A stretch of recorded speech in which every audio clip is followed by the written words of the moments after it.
दोस्तों सवार 9 वाग्या છે આપણે પહોંચી ગયા છીએ પ્રયાગરાજ ચોકી જંકશન રેલવે સ્ટેશન પર। દોસ્તો અત્યારે હું પહોંચી ગયો છું પ્રયાગરાજ મહાકુંભમાં। મારી પાછળ છે ત્રિવેણી સંગમ। હું અહીંયા કેવી રીતે પહોંચ્યો છું એક ખાસ ટ્રેન દ્વારા, એનું ભાડું કેટલું હતું, ક્યાંથી આ ટ્રેન ઉપડી અને એ ટ્રેન તમને અહીંયા કેવી રીતે પહોંચાડે છે, તમામ બાબતો આજે જાણીશું। તો એના માટે આપણે જવું પડશે પ્રયાગરાજથી અમદાવાદ। અમદાવાદથી પ્રયાગરાજ મહાકુંભમાં જવા આપણે મુસાફરી કરીશું અમદાવાદ ગોરખપુર એક્સપ્રેસ નામની ટ્રેનમાં। આ ટ્રેનમાં ચડવા આપણે પહોંચી ચૂક્યા છીએ અમદાવાદ રેલવે સ્ટેશન પર।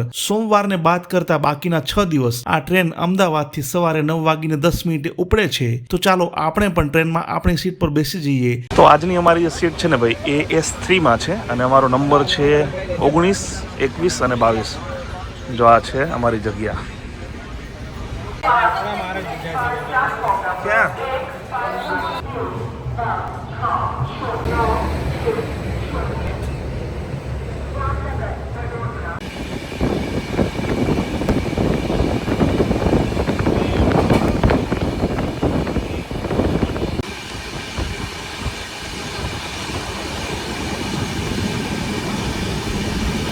दोस्तों सवारे 10:15 થઈ છે અને આપણું પહેલું સ્ટોપ આવી ગયું છે જે છે આણંદ। જી હા, જો તમે આ ટ્રેનમાં અમદાવાદથી પ્રયાગરાજ જતા હશો તો આણંદથી પણ ચડી શકશો। 10:15નો સમય થયો છે। અહીંયા 2 મિનિટ આપણી જે ટ્રેન છે તે હોલ્ડ કરશે।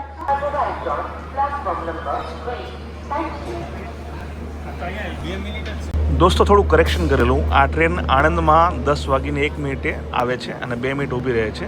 આજે આ ટ્રેન 13-14 મિનિટ લેટ છે એટલે અમે 10:15 વાગે અહીંયા આવ્યા છીએ। બાકી આ ટ્રેન અહીંયા 10:01 પહોંચે છે અને 2 મિનિટનો હોલ્ડ કરી અને આગળ વધે છે છાયાપુરી, જે વડોદરાનું સ્ટેશન છે।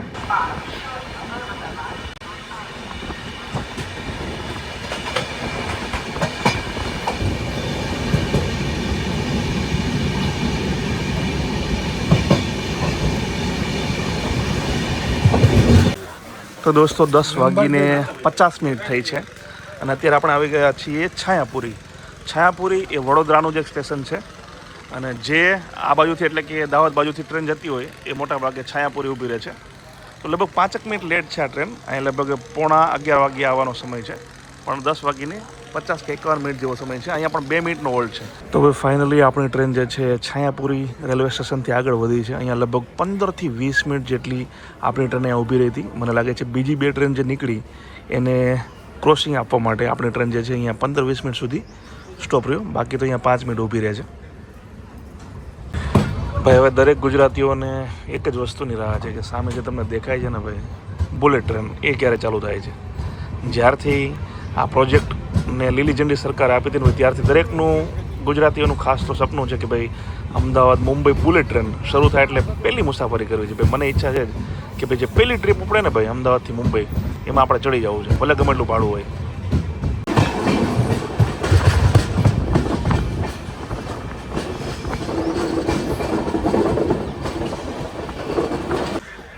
બાર 12:50 થઈ છે, બપોરના 12:50 અને આપણે પહોંચી ગયા છીએ દાહોદ।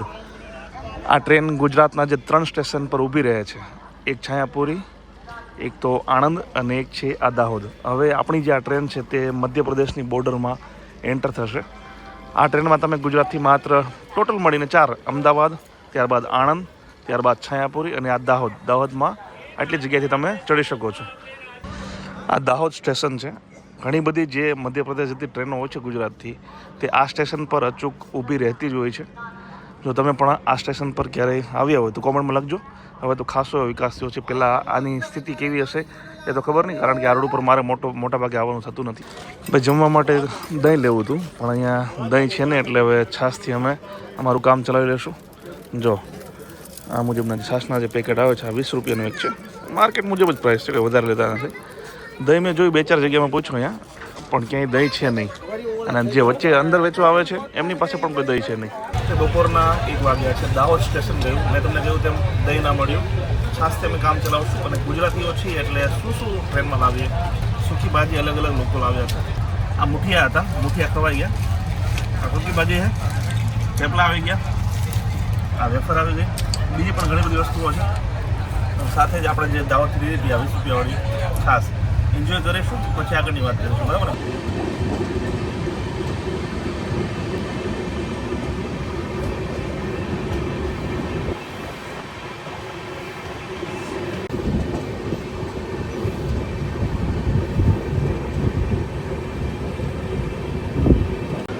ભાઈ મિત્રો, બપોરના 2 વાગ્યાનો સમય થયો છે અને ગુજરાતની બોર્ડર પૂર્ણ કરી અને આપણે હવે મધ્યપ્રદેશમાં જે છે એન્ટર થઈ ચૂક્યા છીએ.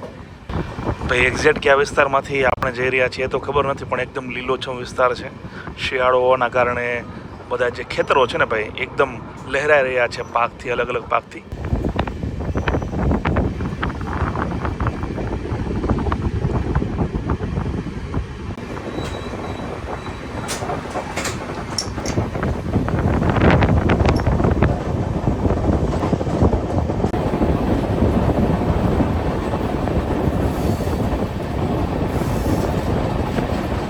તો આમ તો આ ટ્રેન જે છે એ અમદાવાદથી જાય છે છેક ગોરખપુર, એટલે કે નેપાળ બોર્ડર પાસે.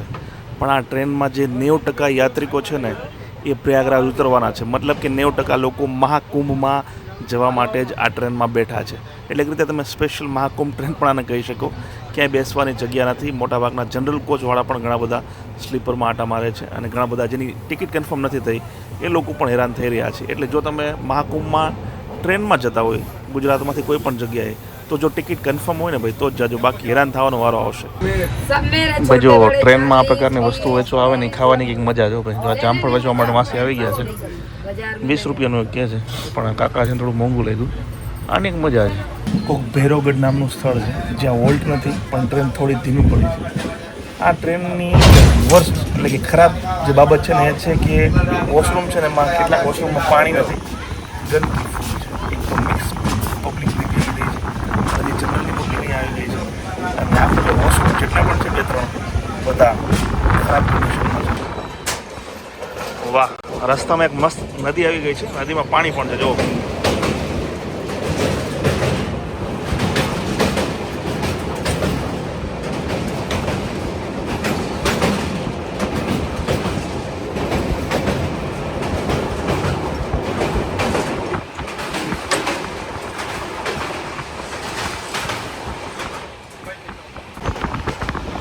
ભાઈ જો અત્યાર સુધી જે પણ ટ્રાન્સપોર્ટેશનના મેઇન સાધનો છે ને એમાં મેં સફર કરી લીધી છે. પછી બસમાં તો બધાય કરી હોય, મેં પણ કરી, કારમાં કરી, બાઇક પણ આપણે ફરતા હોય છે, પ્લેનમાં પણ બેઠો છું. પણ જે મજા ટ્રેનની સફરમાં આવે છે ને ભાઈ એ મજા બીજી કોઈ પણ જે ટ્રાન્સપોર્ટના જે સાધનો છે એમાં નથી આવતી હો ભાઈ. અને એમાં પણ ખાસ કરીને જ્યારે આવા વિસ્તારમાંથી ટ્રેન પસાર થઈ રહી હોય ને કે જ્યારે નજારા અદ્ભુત હોય એની મજા કંઈક ઓર હોય છે. તમને કયા વાહનમાં મુસાફરી કરવાની મજા આવે છે ભાઈ કોમેન્ટ કરીને જણાવો ભાઈ. ભાઈ બપોરના 3 વાગી ગયા છે અને આપણે આવી ગયા છીએ રતલામ જંકશન પર. આ છે આપણી ટ્રેન. એક્ઝેક્ટ ટાઈમ છે, વચ્ચે 1-2 જગ્યાએ લેટ હતી થોડી 10-15 મિનિટ, પણ રતલામ આવતા સુધીમાં આપણી ટ્રેન જે છે તે જેનો રેગ્યુલર ટાઈમ છે એ ટાઈમ પર ચડી ગઈ છે. જો આપણો આ કોચ S3 અહીંયા લગભગ 5 મિનિટનો હોલ્ડ છે. રતલામ પોતાની સેવ, જેને આપણે રતલામી સેવ તરીકે ઓળખીએ છીએ ને એના માટે જાણીતું છે. રેલવે સ્ટેશન પર પણ ઘણી બધી જગ્યાએ તમને આ રતલામી સેવ મળી જાય છે. ઓરિજિનલ તમારે લેવી હોય તો ગામમાં જવું પડશે, બાકી ચલાવી લેવું હોય તો અહીંયાથી પણ તમે ખરીદી શકો છો. તો દોસ્તો આપણે ઉપડી ગયા છીએ રતલામ જંકશનથી. અહીંયા આમ તો 10 મિનિટનો હોલ્ડ હતો, પણ લગભગ 25 થી 27 મિનિટ સુધી આપણી ટ્રેન અહીંયા ઊભી રહી. નાસ્તો ઘણા બધા લોકોએ કર્યો, ઘણા બધા લોકોએ ચા વગેરે પીધી, ટાઈમપાસ થઈ ગયો. 5 વાગ્યાનો સમય છે સાંજના અને અમે પહોંચ્યા છીએ મહાકાલની નગરી ઉજ્જૈનમાં. અહીંયા પહોંચવાનો ટાઈમ હતો 5 વાગ્યાના 10 મિનિટનો. 10 મિનિટ અમે વહેલા છીએ. અહીંયા 5 મિનિટનો હોલ્ડ હોય છે, મતલબ કે 5:15 આપણી ટ્રેન રવાના થશે. આ ટ્રેનની મુસાફરી જે છે ને બહુ મજા આવે. દોસ્તો સ્ટેશન આવ્યું છે સંત હિરદારામનગર. મધ્યપ્રદેશનું આખું સ્ટેશન છે. તો આ છે આપણી આ ટ્રેન અને પ્લેટફોર્મ નંબર 2 છે. નાનું અમથું સ્ટેશન છે સંત હિરદારામનગર. હવે રાતનો સમય હોય એટલે જે લોકો પોતાની સાથે જમવાનું ના લઈને આવ્યા હોય એ આવા જે સ્ટેશન હોય એમાં આ પૂરી સબ્જી વગેરે વગેરે લેતા હોય છે. હું તો એવોઇડ કરું, કારણ કે જ્યારે પણ તમે ટ્રાવેલ કરતા હોય, ખાસ કરીને કોઈ લોંગ જર્નીમાં ટ્રેનમાં, ત્યારે આ પ્રકારની વસ્તુઓ એવોઇડ કરવી જોઈએ. કારણ કે પેટ બગડવાના ચાન્સીસ વધારે હોય. આ લોકો ક્યારે બનાવતા હોય, કેવું બનાવતા હોય, બટેટા હોય નથી, એ વાયુ થઈ જાય ઘણી બધી વખત, તો ઘણી બધી સમસ્યાઓ રહેતી હોય છે. તો બેટર એ છે કે આપણે ઘરનું જ લઈ આવીએ. અને જો તમે ઘરનું નથી લાવી શકતા તો તમે જે પેકેટવાળા જે વસ્તુઓ છે જેમ કે વેફર છે, દહીં છે, એ બધી વસ્તુ તમે ખાઈ શકો છો, બિસ્કિટ વગેરે. એમાં પેટ ખરાબ થવાની શક્યતા ખૂબ ઓછી હોય છે. સમજો રાતે કેવું દેખાડે ભાઈ. રાતના 9:15 થયા છે અને આપણે છીએ મધ્યપ્રદેશની રાજધાની પાટનગર, જેને આપણે કહીએ છીએ ભોપાલમાં.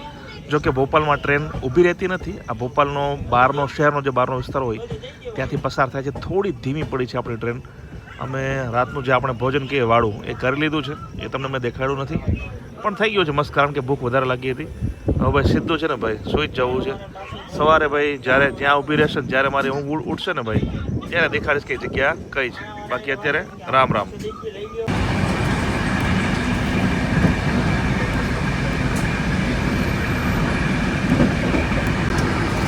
ગુડ મોર્નિંગ દોસ્તો. સવારના 8 વાગી ગયા છે અને 7 વાગે ઉઠી ગયો હતો.